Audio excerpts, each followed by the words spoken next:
बड़ा शहर यानी कि अहमदाबाद सिटी, जिसकी अहमदाबाद म्यूनसिपल कॉरपोरेशन का वार्षिक बजट 15,000 करोड़ रुपए है। उस 15,000 करोड़ रुपए का जो बजट है उस अहमदाबाद स्मार्ट सिटी के अस्पताल की यानी कि एलजी अस्पताल, जिसमें मैं मानता हूं कि अहमदाबाद शहर के हज़ारों मरीज अपना इलाज कराने आते हैं, उस अस्पताल की बत्ती गुल हो जाती है। कल ही के दिन एलजी अस्पताल की 20 मिनट तक लाइट चली गई। और सबसे बड़ी शर्म की बात तो ये है कि जब इतना बड़ा बजट 15,000 करोड़ का बजट भारतीय जनता पार्टी रखती हो और अस्पताल की ऐसी परिस्थिति होती हो, तो ये साफ बताता है कि लापरवाही का बहुत बड़ा ये नतीजा है। एक तरफ हज़ारों मरीज एलजी अस्पताल में अपना इलाज कराने आते हैं और 20 मिनट तक लाइट चले जाना, मैं मानता हूँ इससे बड़ी शर्मनाक घटना नहीं हो सकती। मैं आपके ही मीडिया के माध्यम से समग्र जनता को बताना चाहता हूँ कि एलजी अस्पताल में कहीं ना कहीं जनता की जान के साथ खिलवाड़ हो रहा है। कल जिस प्रकार का हादसा हुआ, यदि भविष्य में ऐसा हादसा हो और इस परिस्थिति में कोई मरीज आईसीयू में एडमिट हो और जिनकी जान जोखिम में हो और लाइट चली जाए, तो आप अंदाज़ा लगा लीजिए कि उस मरीज के साथ क्या परिस्थिति होगी। आज जब यहाँ का दौरा किया, जनरेटर सिस्टम को जब देखा गया, तो यहाँ पर जनरेटर को ऑन ऑफ करने के लिए मैन पावर की ज़रूरत पड़ती है। सबसे बड़ी बात तो यह है कि एक तरफ अहमदाबाद म्यूनसिपल कॉरपोरेशन के अस्पताल हो या पब्लिक एमिनिटीज़ हो, 250 करोड़ रुपए का बजट बाउंसरों को देकर सिर्फ डराने के लिए उन्हें यहाँ रखा जाता है। लेकिन ऐसी चीज़ें जो कि ऑटोमेटिक सिस्टम जिसमें हम लागू कर सकते हैं, ऐसे प्रकार की चीज़ें ना लागू कर कहीं ना कहीं हज़ारों मरीजों के साथ लापरवाही दिखी जाती है।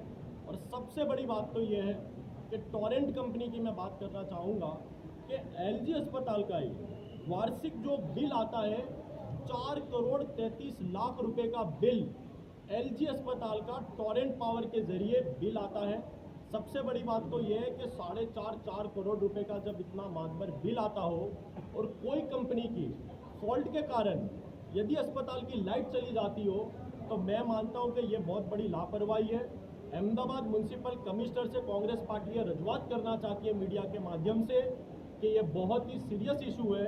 यदि इस प्रकार का इशू भविष्य में होता है तो Congress party municipal commissioner Shri का कहीं ना कहीं सस्पेंशन लेने की बात करेगी, क्योंकि इसमें किसी की जान जाती हो तो यहाँ पर अहमदाबाद म्यूनसिपल कॉरपोरेशन के पदाधिकारी और अहमदाबाद म्यूनसिपल कॉरपोरेशन के अधिकारी जिम्मेदारी होंगे।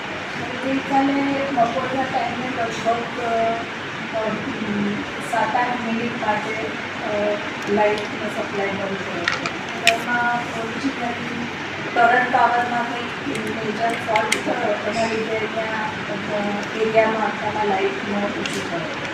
એની સાથે સાથે અહીંયા પણ લાઇટ ગઈ અને જનરેટર્સ ચાલુ કરવામાં આવ્યા।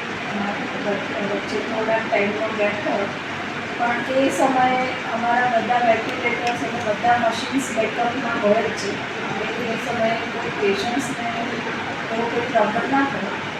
લાઇટ ગઈ અને જનરેટર્સ ચાલુ કરવામાં આવ્યા અને પછી લાઇટ રિઝ્યુમ થઈ। ને લિફ્ટમાં કોઈ ફસાયા તો નહોતા, પણ જ્યારે બેઠા ને લાઇટ ગઈ એ જ વખતે લિફ્ટને એ લોકોને બહાર લઈ લીધા, એટલે ફસાઈ ગયા હોવાને કાઢવા પડ્યા। પહેલી વાર આવું થયું હશે કદાચ, અને વિધિન શોર્ટ ટાઈમ જનરેટર ચાલુ થઈ ગયા। આમ તો મોટી ઘટનાઓ ના બને એના માટે તો પૂરતા અમે બધા તકેદારી લઈએ જ છીએ, એટલે ઓપરેશનમાં ને એ બધામાં તો જેટલા મશીનો બધાની પાસે વેન્ટિલેટર હોય। ગઈકાલે જે સમય દરમિયાન આ થયું હતું એ સમયે કોઈ આઈસીયુમાં હોય કે એનઆઈસીયુમાં હોય એ લોકોને કોઈ તકલીફ પડતી ખરા? કારણ કે લાઇટ જતી રહે તો તકલીફ થઈ શકે છે ના। એવા બધા ઘણા પેશન્ટ હતા જે વેન્ટિલેટર પણ હતા, પણ એ બધામાં બધા જ વેન્ટિલેટરને બેટરી બેકઅપ પણ, એટલે ત્યાં સુધીમાં એ બધા પેશન્ટ્સમાં કોઈ પ્રોબ્લેમ નથી।